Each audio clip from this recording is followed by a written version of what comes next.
interest of time, I will get our little meeting started. Hello everyone, and thank you for joining us today. I'm Bridget Egan, the Sustainability Officer at the South Metropolitan Health Service in Western Australia, and it's my pleasure to welcome you all to what is our third Environmental Sustainability in Healthcare Symposium for the South Metropolitan Health Service. I would like to begin by respectfully acknowledging the traditional custodians of the land where I live and work, the Whadjuk Noongar people. I pay my respects to their elders past, present and emerging. We have a great afternoon ahead, and thank you to our guest speakers for making the time to present today. Just a bit of housekeeping, please keep your microphones on mute and turn off your cameras if you haven't already done so. And also please note that this meeting is being recorded. Please use the chat to post any questions for the speakers, and these will be asked at the end of each presentation. Now to introduce our first speaker. Dr. Rebecca Hancock is a spatial data scientist with a PhD in geography with the Curtin Institute of Computation. She specialises in making sense of data, finding patterns, and communicating the stories the data tells. Rebecca has applied this expertise to the global impact of plastic waste. Tens of billions of masks and gloves disposed of during the COVID-19 pandemic have exacerbated single-use plastic pollution, led to a global plastic crisis, and a major threat facing humans, the environment, and wildlife. Seeing that this pollution had spread as far as Antarctica prompted an interdisciplinary team, including Rebecca, to write a paper which showed that a solution to the global plastic crisis is possible with a global effort similar to the Antarctic Treaty. For this paper, Rebecca set out to find data to answer the questions of how much plastic has been produced globally as PPE, how much is being thrown away, and how plastic use has changed because of COVID-19. It's now my pleasure to introduce Rebecca to explain how individuals, organisations and governments can take action to solve the plastic crisis. Thank you, Rebecca. Thank you, Bridget. Fantastic to be here today. Just confirming that all looks okay with the screen and so on. So as mentioned, I'm going to be talking today about how the COVID-19 pandemic has accelerated plastic pollution and to talk about some of the things that we can do about this. The work I'm presenting today is actually based on all of the authors. We have 7 co-authors of our paper, and I'm happy to provide a copy of that paper if anyone wants to contact me afterwards. But jumping in today, the intent of this publication was to draw attention to the plastic crisis and think about what we can do to actually deal with this. Now, what happened is I was fortunate enough to be part of a group of 100 women who went to Antarctica with the Homeward Bound Leadership Program for Women in STEM. So this was just before COVID started, and it was quite extraordinary because in this pristine environment we saw shampoo bottles wash up on shore, and we talked to scientists at the bases who talked about finding plastic in all of the animals that they were examining. So we came back and said we'd like to do something to approach the plastic crisis, and then of course went straight into the COVID pandemic a few months later. And we sat there and we said, we've done it before. The Antarctic Treaty was a global treaty calling for action in Antarctica. Can we do this again in the plastic situation? So I'm a data scientist, so I set out to say, what can we say about plastics and COVID in numbers?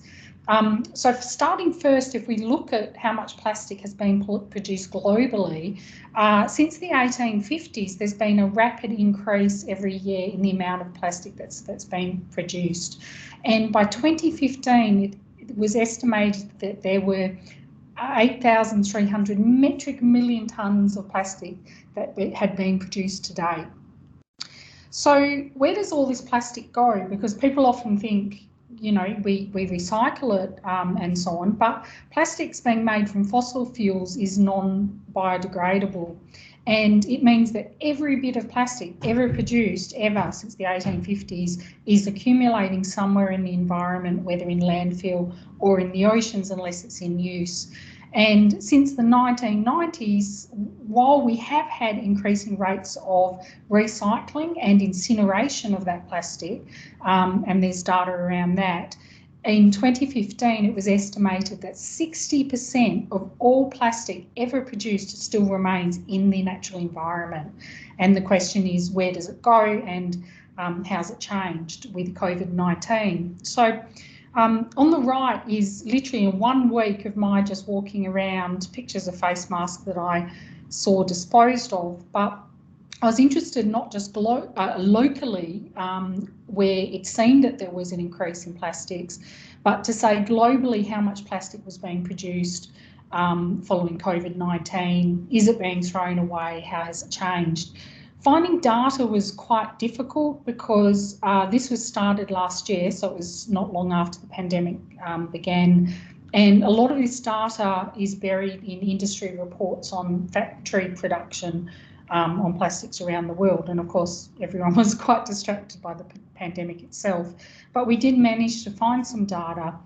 And what we saw is that in terms of production of PPE, personal protective equipment, before and after COVID, in China there was a 41 times increase in the number of masks that were made in China in total between February and April 2020, which is just extraordinary.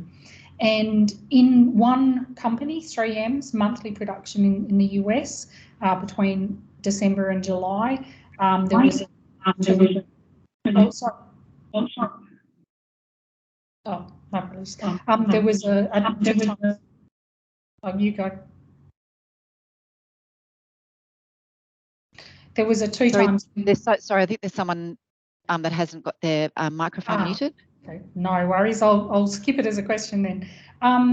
So the ability for China to just spin up production was also quite extraordinary. So if we see how much is being produced in terms of plastic productions, and they're limited data, and we do recognise that, but at the time they were the best data that we could find anywhere. And then we looked at, well, how's it being used? So we don't have a before and after that's matched, but what we saw was that there was a high use of PPE, for example, masks and gloves since COVID. And we also saw a return to consumers using single-use plastics. For example, guidelines that had been in the past around using single-use plastics in place of reusables were relaxed, and a lot of people returned to food packaging and containers that were not reusable to avoid contact transmission. So, for example, your coffee cup, people stopped bringing keep cups to cafes, for example, and there were large numbers of single-use plastics. So to give an idea of that, we tried to track down where the plastic was being disposed. And again, there's a number of examples. One here is in Bangkok. Healthcare waste generation was estimated to have increased over 6 times during the pandemic. And in 2020, so just after the start of the pandemic, there were 2 surveys of beaches and nearby inland areas, and 30% of the beaches surveyed by respondents had face masks and gloves, and 99% of all of the surveys of the inland areas had plastic drink containers. But I've highlighted at the bottom one of the facts which is just stunned me, is that a study showed that a single face mask that was weathered in water, they did a modelling of that, could release over 170,000 fibres per day into the environment. So what's the impact of all this plastic? It's clear there's a lot of it. It's clear it has increased with COVID. So the problem is that the reason plastic's so versatile is that it's durable, it's resistant to degradation, and this makes it difficult for the natural environment to assimilate this plastic material. And for example, in 2010 alone, it was estimated 4 to 12 million metric tonnes of plastic waste ended in the oceans, because ultimately, unless it's in landfill, or actively in use or incinerated, it eventually will end up in the oceans. And as you can see from this table here, that the decomposition rates of marine debris, different plastic items and other items is very long. Fishing line, for example, can take over 600 years to decompose, but what's it decomposing into? Into small fragments. And so when we look at the impacts, plastic impacts all wildlife, but marine wildlife are particularly vulnerable and visible, and particularly to microplastics, which is where you get plastic that then breaks down until it gets to the point that it's smaller than 5 millimetres in diameter, and of course it can break down further. The problem is that we have microplastic bioaccumulation, and then that means that the organism, the animals, are absorbing something faster than they're losing it or eliminating it. Therefore, it accumulates in the animals. And I actually paused here in terms of the pictures I was going to show, because some of them were quite distressing and people may have seen them. But what we saw, every ocean in the world has been impacted by plastic. In Antarctica, for example, 78% of Adelie penguin, the area where Adelie penguin comes from, 78% of sediments had microplastics. And the problem is that in the Arctic, with the ice melting, it's releasing more microplastics that have accumulated in ice. So there was a fascinating but awful study looking at wildlife entanglement, so not actually consuming the plastics by being entangled. And here's some examples of a fish that was trapped in a glove, and animals have started using masks as nesting material, and of course being entangled and consuming plastics. So in terms of humans, I won't go through this in detail as it's not my expert area, but in the paper there's a lot of details for studies that you can see for references, showing links between exposures to plastic and reproductive health issues, brain health, obesity, diabetes, and some types of cancer. And the problem is that plastics are in places you don't think of them, such as food containers, bottles, flame retardants, hoses, raincoats, and so on. So what are the solutions? So in our paper, we propose a whole range of solutions that can target at local, at regional and at global levels. And as mentioned earlier, we have done this before as a globe. We made the Antarctic Treaty. We also managed to address ozone as a global issue. We have done it before and we can do it again. So I've highlighted some of the key points here that we mentioned. One, for example, is funding the correct disposal of masks and other COVID-related plastic items. There are techniques for this, but it needs to be funded and educated. And also the investment in sustainable alternatives, because again, there needs to be research as to what is best and what is available. But there needs, so if there's not investment, it often won't happen. Also, there's the regulation route, which is to phase out and ultimately ban single-use plastics. Africa has led the way on this, particularly with plastic bags, and we see it ourselves in the West Australian community with a reduction in single-use plastic shopping bags. There's also the accountability action, because without accountability, companies may or may not do the things that are recommended, so taxes and regulations. Also funding for cleanup and recycling programs, whether at the local or the state or federal or global group. And having plastic as a target, talking about recycling, talking about alternatives and cleanup and education. And again, the financial and also recognition for companies to recycle. But individual actions add up, and I always recommend this idea of reduction. We all feel that we can't live up to doing everything, for example, on this list, and there's a lot more than is here. But my rule is that every step we do is something that helps to solve the bigger problem. So if we can't do everything, just continuing to do things as we can. And a lot of things here you'll know, for example, bring your own water bottle, using beeswax wraps instead of plastic. But one of the things to highlight is, going back to animal entanglement, is that if the materials are eventually ending up in landfill and potentially in the ocean, cutting anything that's a loop is really important. So I always cut the ear loops on masks. Anything I've got that's a ring, say around a milk container, I cut that before I dispose of it. So what about education campaigns? So the problem is people often don't realise that their behaviours lead to pollution. I know I've done things over the years. I didn't used to realise what an impact that balloons had in the environment. So there's great examples of this from Zoos Victoria that's called When Balloons Fly, Seabirds Die, and then they started their Bubbles Not Balloons campaign. And there's an interesting study of how they got that to work, because there was a lot of resistance from industry and companies about switching from balloons and starting to use bubbles and other alternative incentives. For example, Officeworks was mentioned as giving away free balloons to children, for example.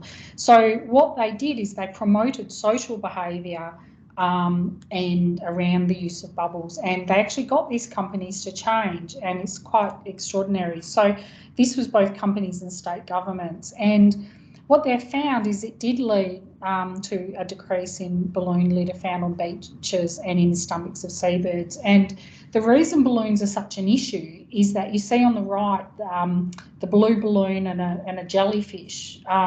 Animals think that the balloons are food because they look like them, and unfortunately in the picture here you can see a bird tangled in a balloon being helped. I also have other tables showing just endless examples of entanglement of wildlife, particularly in marine fishing lines and so on, that I can show if we need.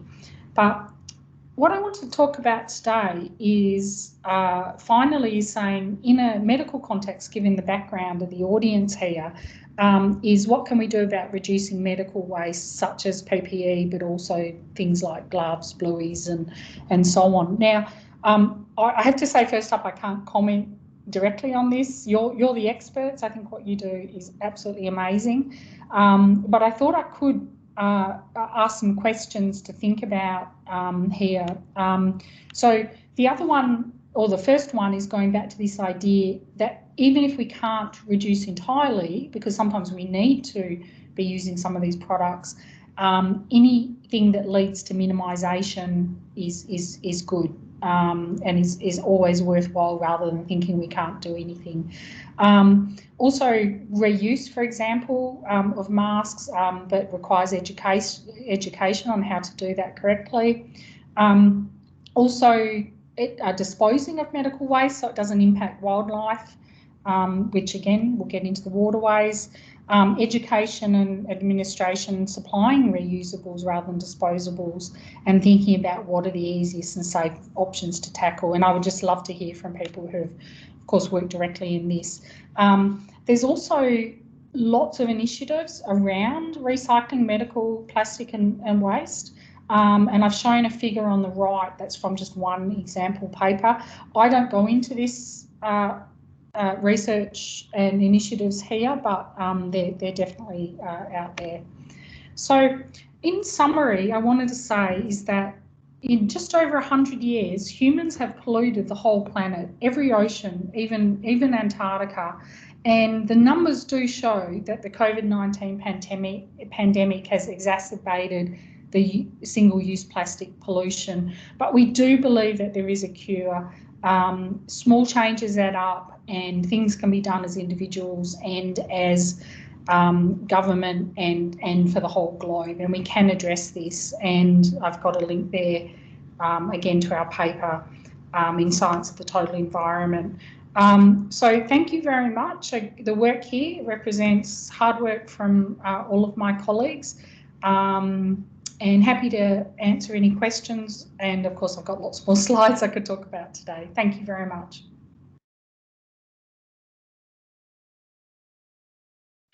Thank you, Rebecca. I think that is a very, an eye-opening presentation, and the numbers and the data are really quite startling, even for those of us who work in this area.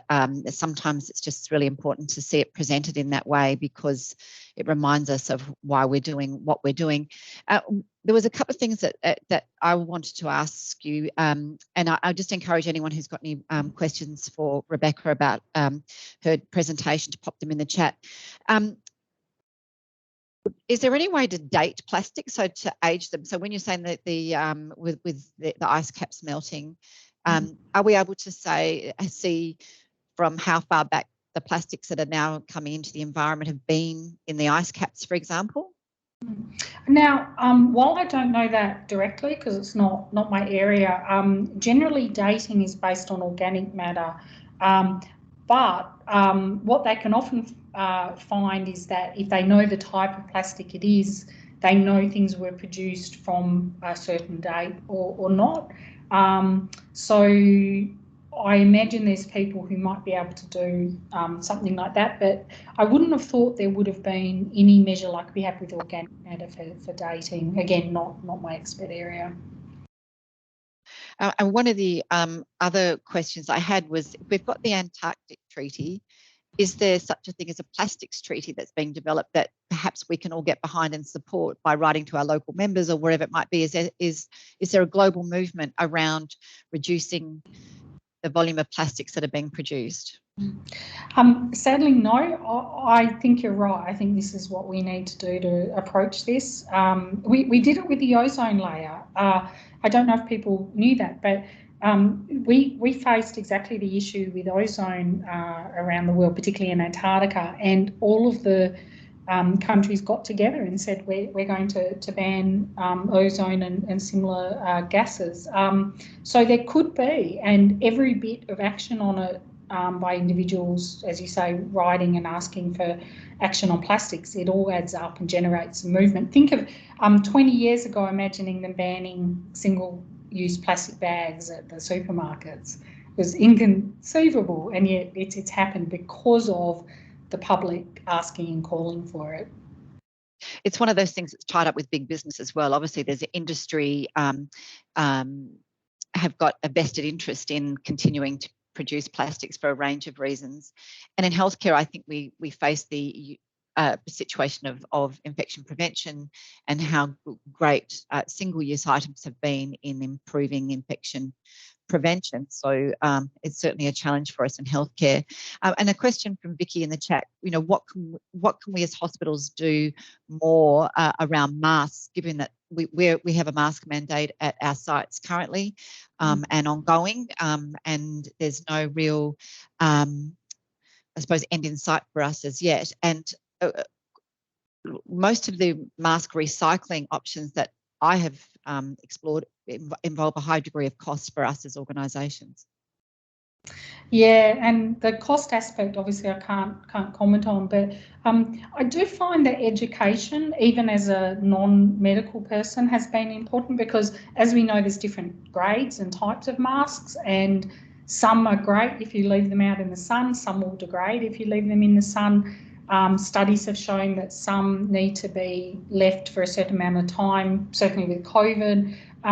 So those guidelines on reuse and how to store, I think it's education on that would help. Obviously, there's times you can't in terms of infection control. And the hope is that with the increased use of masks around the world, that the technology will become cheaper for recycling. And also things such as the loops being cut. Certainly, if you're not going to be incinerating the waste, you've got to assume it could go wrong at some point. But it's hoping that the costs will come down, because, as you say, they're here to stay. And another question from Adam is, in terms of alternative materials to plastic, are there any we should look out for that are also harmful, like things that are biodegradable, things that don't really degrade, because that again is a bit of a contentious issue around the way things are labelled. Yeah, it is. I'm probably not the best person to ask about the alternatives, except to say that I fully support checking what the alternatives are. And I am finding that there'll be labelling in the stores for different products, say in supermarkets. And when you actually look at it carefully, despite its brown paper packaging, it's sometimes, you know, maybe only 10% worse than the thing you're trying to avoid in the first place. So being educated on that is good, and there's some good recycling programs around, such as the people who promote the bag recycling at the major supermarkets. So yeah, I definitely agree with checking is the biggest thing. And thank you to Rosalind, who's posted in the chat around a heads of state, ministers of environment and other representatives from UN states endorsed a historic resolution at the UN Environmental Assembly in Nairobi back in March that was to end plastic pollution. So it's got a timeline there of forging a legally binding agreement by 2024. So that's something to keep an eye on. So we can be get behind those kinds of initiatives globally. And Greenpeace obviously has a campaign too. Thank you, Jane, for putting that out. Thank you, Rosalind, in particular. I should have remembered that one myself, so I really appreciate you putting it up, of course. I remember we were very excited when we saw that. And just in the chat too, Jack has noted that like bamboo is an alternative, but that also can impact animals that depend on the bamboo if it's not grown specifically for purpose. So in this area, you find that everywhere you turn, the alternative, you have to be very careful about examining the alternative to make sure that it is environmentally appropriate as well. So yeah. And Gavin, who we'll be hearing from a little bit later, also points out about on training in health facilities that we can do better, you know, in when we don and doff our PPE, because this can certainly have an impact on how much PPE we go through at a hospital level. So I don't think there are any more questions for Rebecca. I think perhaps you've stunned us into silence with all those numbers, because they are frightening, and especially now we're starting to see the research that's coming through about the impacts of microplastics on human health, and that's something that we need to sit up and take notice of, because I think, you know, that will become more of an issue as that research develops, as well as we find out more about that and those impacts. So thank you so much, Rebecca. It was excellent, and thank you very much for sharing your paper and your insights with us. And I will be sharing the link to Rebecca's paper, so people who are interested can read it in full. Thank you. And one comment on that is, I believe the free access period has ended, but if you send me a message, I can send you a copy if you don't have access it through your organisation. But thank you very much, Bridget. Pleasure. Thank you so much. So moving on to our next presentation now, Dr. Aletha Ward is a registered nurse with a PhD in social health policy. She's also chair of the emissions reduction policy chapter with the Australian College of Nursing. Aletha is committed to empowering nurses to lead change, build resilience, and play their part in reducing emissions in the healthcare sector. She's particularly passionate about the importance of educating the current workforce and the new nurses coming into the profession around sustainability and climate. To help illustrate this, she's joined by Gavin Carson, who is one of her nursing students at the University of Southern Queensland. So welcome to you both, and thank you for joining us today. Thank you, Bridget, and thank you for your kind invitation to join you today. I'm just going to share my screen there. Can you see that, Bridget? I can. Great. Excellent. Before we begin, I would like to acknowledge the traditional owners of the land and waterways in which we gather on today, and pay respect to the elders past, present and emerging. I'm on the land of the Yugara people who've cared for this country in a sustainable way that I'm on for 24,000 years. Okay, so I have titled this presentation A Code Red for Humanity, and you can see that I've used that life support theme there. And that is because, this really is an urgent issue, and we often juggle many different urgent issues. Obviously, we're in the middle of a pandemic, which is difficult, but I didn't want to take away from the urgency behind emissions reduction in healthcare. And I'm joined today by Uni SQ undergraduate nursing student, Mr. Gavin Carson. Okay, so just a bit of a background, and most of you probably already know this, but global warming, we used to speak about global warming as something in the future, but it's definitely here now, and we're seeing a significant increase in once in 100-year extreme weather events such as fires, floods, drought, heat and disease, for example. And we're seeing increases in things like infectious diseases. We know that climate change is actually increasing the impact of over half of all infectious diseases globally. We're seeing food and water insecurity, heat stress, housing issues, mental health impacts, social emotional wellbeing impacts, and a loss of livelihoods. And we started to see the first ever recorded cause of death recorded on a death certificate last year as climate change, and that has now been perpetuated globally, and we're seeing quite a bit more of that recorded on death certificates.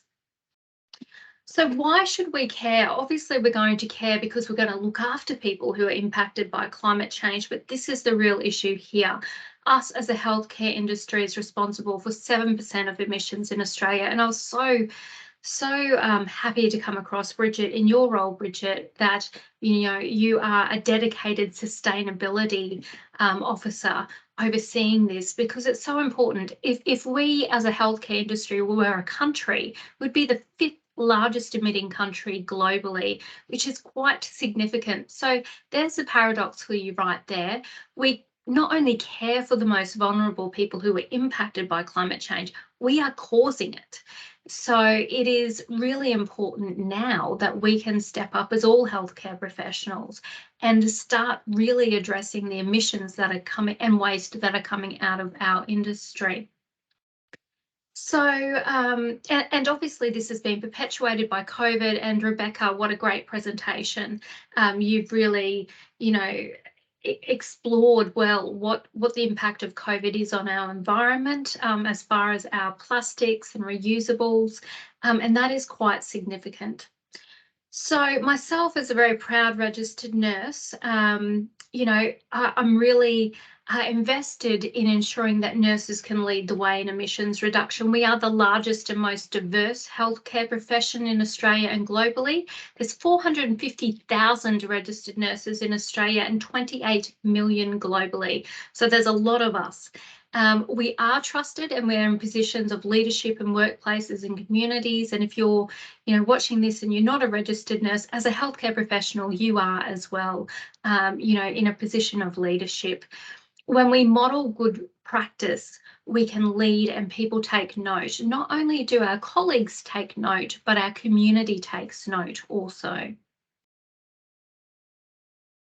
Okay, so I led a team of nurses who looked at, what is the nursing education around emissions reduction? And, we're now sending out nurses into the workforce who are, really dealing with, climate change. And we must address this in a number of ways. We need to have climate resilient health systems that can respond to climate emergencies, and we must be sustainable and reduce our emissions footprint.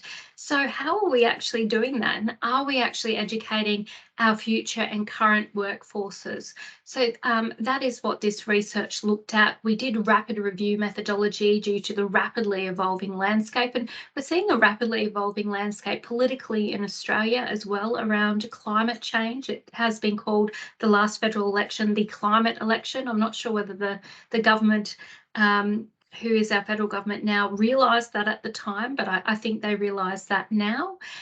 So we looked at, how as nurses, as, the largest profession in the healthcare workforce, how we can actually influence emissions reduction in healthcare. And we really found that nurses are underutilised in hospital emissions reduction strategies. We found that concept of that paradox, that not only are we caring for the most vulnerable and impacted by climate, we are causing it. And we also found that not all nurses actually believe in climate change, and I would say that would be not all healthcare professionals believe in climate change. So this is really about educating at that base level as healthcare professionals and nurses of the ones that are currently in our workforce, but also the ones that are coming into our workforce. So there was a few things that we found in our research, and that is at the bedside, we can advocate for recycling and waste management. So we can make sure that, you know, Rebecca gave some really good examples of gloves and masks and vials, you know, and we have a little bit of a culture in healthcare, and I've certainly been guilty of this myself. We see clinical waste as all just, you know, in the usual rubbish bin and not recyclable. So we need to look at that a little bit differently. We need to manage our resources a little bit differently, even things like not opening things that we're not going to be using. Managing our energy and making sure, I know myself, at home I will switch off a light if I'm not using it, but at work I often do not. So it's just about that change in culture around reduction. And again, I'm not telling you what you need to do in your clinical area. You are the expert in your clinical area, and you will be able to identify with your team and the help of people like Bridget how you can actually reduce emissions within that clinical area. I also want to flag, however, this is about discussions with patients as well. And this is a little bit beyond just emissions reduction, but patient education for climate change. We have seen, you know, a great deal of extreme weather events in Australia and around the world in recent years. And are we educating our patients to be prepared for that? Are they going to be, you know, food and water secure for a week, for example, if they're stuck in a flood or a bushfire? You know, are they able to manage their medication and have a backup plan if something goes wrong with their chronic disease? Are they able to store their medication suitably? For example, you know, if they need to store insulin and power goes out due to heat waves or bushfires or floods, you name it, you know, how is it that they're going to manage that? We need to start having these conversations at the bedside. We also need to have conversations with our peers and our students and other healthcare professionals that may not understand the impact that healthcare is having on emissions, both in Australia and globally. In our workplace and organisation policy, we need to really advocate and strongly call for investments in renewable infrastructure for new builds and even updating older builds. We want to advocate for recycling and waste reduction programs, and healthcare organisations are taking this up because it's about a cost-saving measure for them. So we're speaking their language, they're saving money, but we need to actually be calling for and holding our institutions to account for this. We need to be engaging in professional development, and that can be anything from, you know, an in-service in your workplace where you can present to your colleagues about maybe the impact and the footprint of healthcare on emissions, all the way through to more formal study. We need to look at things like our nutrition policy and call for the provision of plant-based meals as our, you know, as our fallback, you know, general diet in our hospitals and healthcare systems, not only for, you know, chronic disease benefits, but for significant emissions benefits. And we want to ask our organisations and workplaces to commit to net zero targets. And in our education, you know, we're really trying to work hard at the moment, and I'm undertaking further research with a group of registered nurses and academics of how we can actually embed emissions reduction and also climate change science into our undergraduate degrees. In our postgraduate degrees, we're now seeing, you know, specialist positions coming up, which is fabulous. around sustainability, but we really need to be committed to that professional development, because I think generally as healthcare professionals, we don't want to be perpetuating, the poor health impacts for the people that we care for. We're invested in their health and well-being. So we need to be a little bit more aware of what we're doing as an industry to perpetuate that. And for our undergraduate nursing students, so I would like to, it is my pleasure to introduce Mr. Gavin Carson. So Gavin is an undergraduate student at the University of SQ, and he's going to have a bit of a chat to you about your experience in learning, about learning about climate change and sustainability and emissions reduction in healthcare, and how that may actually shape his practice as a beginning practitioner. Gavin, are you there? Thanks, Aletha. Yeah. So building on exactly that last slide from Aletha. So like with any student in any field, nursing students, we're being molded into not only the frontline nurses of tomorrow, but also to be the future leaders of the profession. So educating us on climate change and the health implications stemming from it is paramount. So climate change will arguably be, if it isn't already, the greatest environmental determinant of health. It's not just, as we've already discussed, this is not an in the future issue, because we're already seeing the implications of it on health for the individuals and even across entire communities. If we look back at, say, the bushfires in 2019, there was a huge increase in respiratory complaints. Floods here in southeast Queensland and northern New South Wales, gastro outbreaks and things like that. So educating nurses on both acute responses, so i.e. during and immediate aftermath of a natural disaster, but also in how to engage with the policies and strategies for mitigation of health impacts is essential. The health impacts from climate change are complicated. It's very complex. They're direct, they're indirect, can be physiological, it can be mental. So again, preparing students and getting them ready to appreciate those implications is a must. Being able to understand what extant policies and procedures are actually out there, and then to actually become engaged with those is really a key point as well. Now, I can only speak from Uni SQ's perspective here, but at present, there isn't a mandated curriculum requirement for climate change across Australia in the nursing education. And at Uni SQ, I know that we discuss it in a couple of different subjects like burdens of disease and Aboriginal Torres Strait Islander health. Now, the first one, we discuss a range of determinants of health, and it does include environmental. But then in the Aboriginal Torres Strait Islander, it's regarding impacts specifically for Indigenous Australians.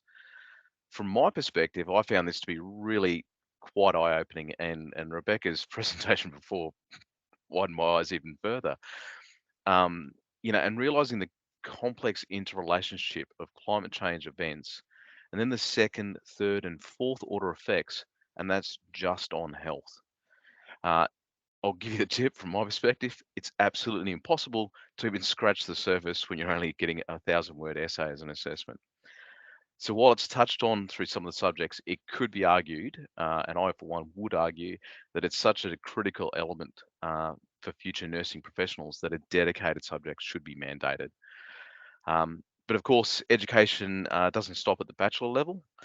Dedicated postgraduate options should also be encouraged with a view to establishing more positions like Bridget's as a sustainability officer to actually help guide the entire industry.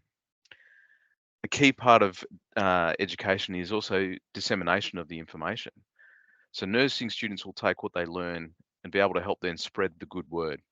Okay, so that's whether they're out educating subordinates, peers, superiors in the workplace, and gradually to help shape the future responses as well when we talk about policy and strategies.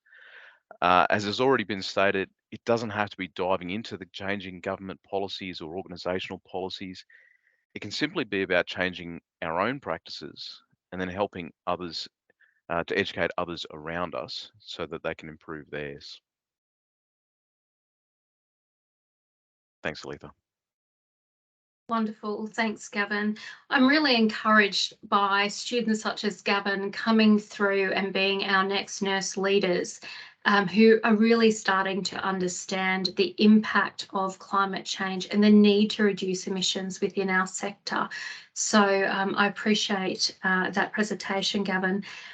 And a number of us are working very hard at the moment we're undertaking research. We're doing an audit of our current curriculum in Australia to see what is being included. And generally, there's not a lot being included because we would like ANMAC to be mandating this within the curriculum because, you know, ANMAC requires that contemporary issues are actually covered, and we see this as a significant contemporary issue in healthcare. So I just wanted to leave you with this. Again, I am not the expert in your clinical area, you are, but we would like to ask you to start small, identify opportunities within your workplace, educate your peers and your community and your patients, and start having these conversations of why it is so important. I would like to leave you with this quote, however. I was talking to the lovely Fiona Armstrong within this last year. She actually said this to me, and I asked her whether I could use this quote, and she said, "Go for gold," because I love this quote. When nurses decide that the healthcare industry must slash emissions, game over. And really, I would broaden that. When us as healthcare professionals who are committed to looking after the most vulnerable in our society, you know, decide that our industry must slash emissions, the game will be over. And that 7% impact globally on emissions can be slashed greatly if we, you know, educate ourselves and implement this into our practice. Okay, thanks, Bridget.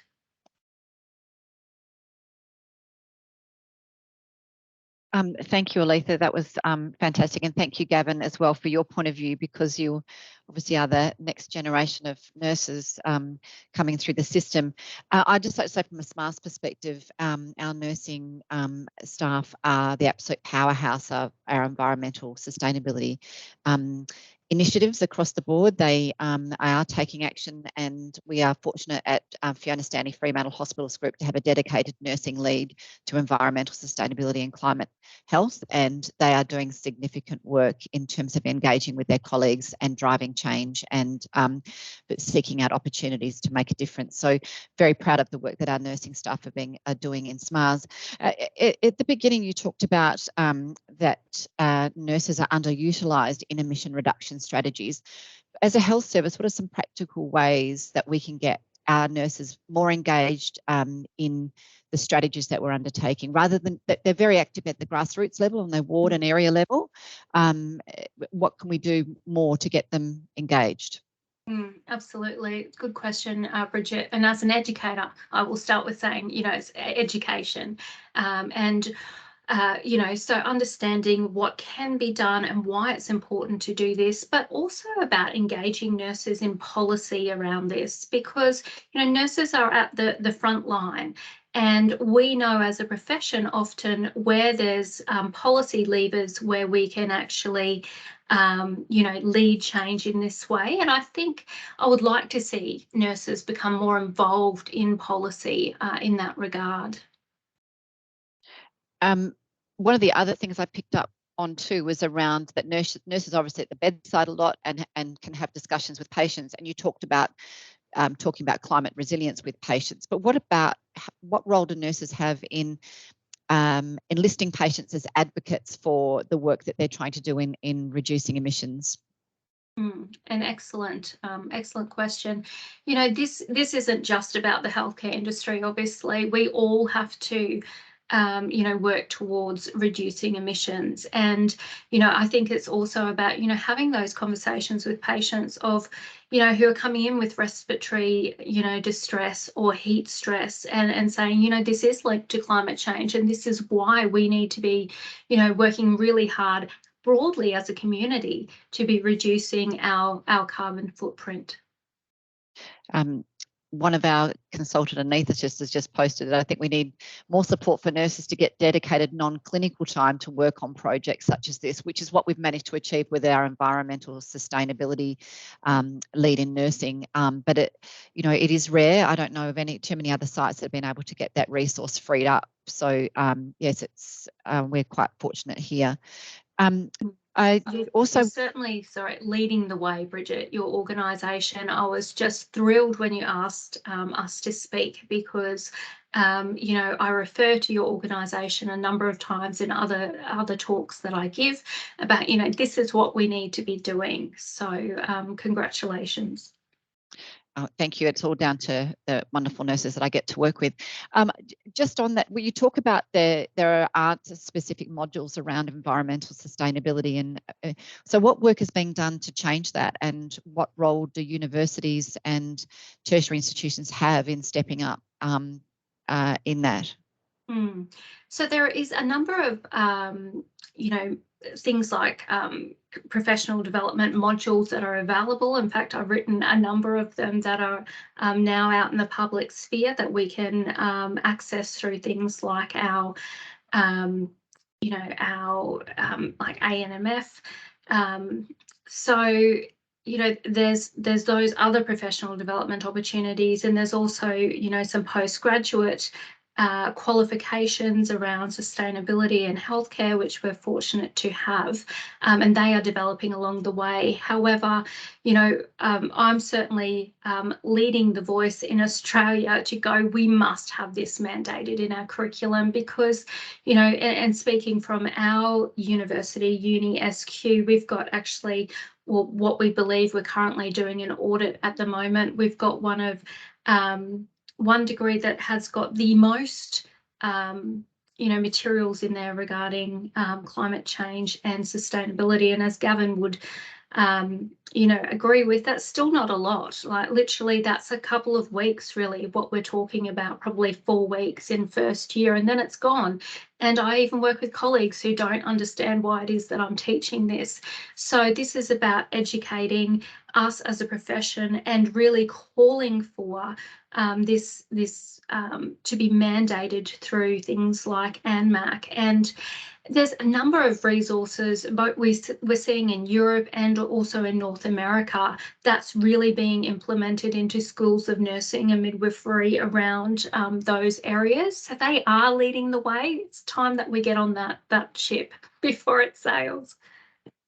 Rosalind has asked what can we do as an audience and as nurses to support your call to get this into curriculum? Yes, that's a good question. And sorry, it was Rosalind, I think, yes. Asked that question. So Rosalind, I think, this is about you having conversations with your peers in the workforce, but also, being active in things like our unions and the Australian College of Nursing. So the Australian College of Nursing, we've put out things like position statements, which is calling for this to be included in undergraduate nursing programs. We've put out guiding principles. We've just drafted a white paper calling for government support, including in education. So if you can be engaging with those resources, and even doing things like being active on Twitter, it's time that we need to start calling our organisations to account, both our healthcare facilities, but also our education facilities and government also.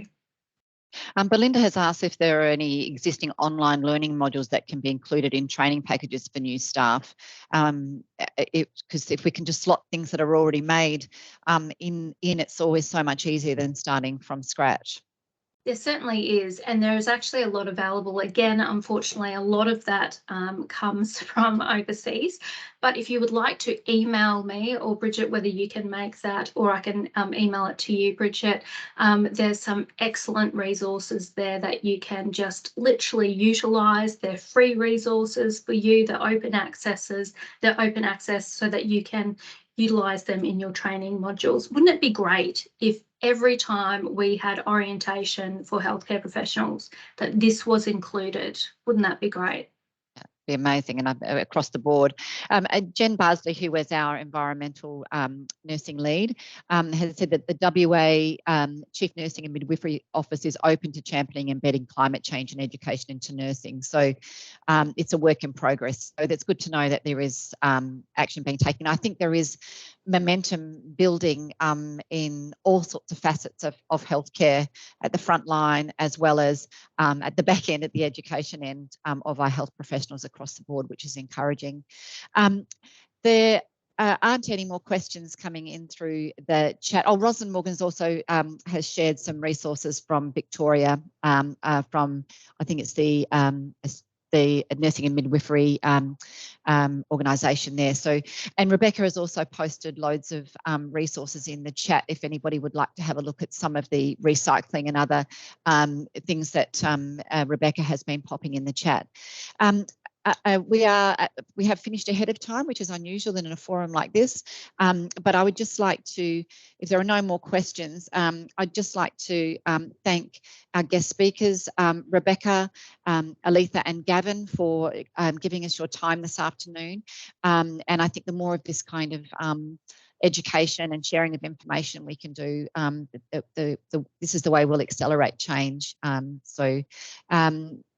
will, if Aletha is happy, I can share her email address with people who have registered for today. So, and Aletha has given a big shout out for Jen for leading the way, which is lovely. So thank you to everyone who was able to attend today. And please look out for the next SMHS Environmental Sustainability Symposium, which will be coming up in the first quarter of next year. Thank you again to all of our guest speakers, and thank you for everyone attending today. Thanks, Bridget. Thank you, Bridget.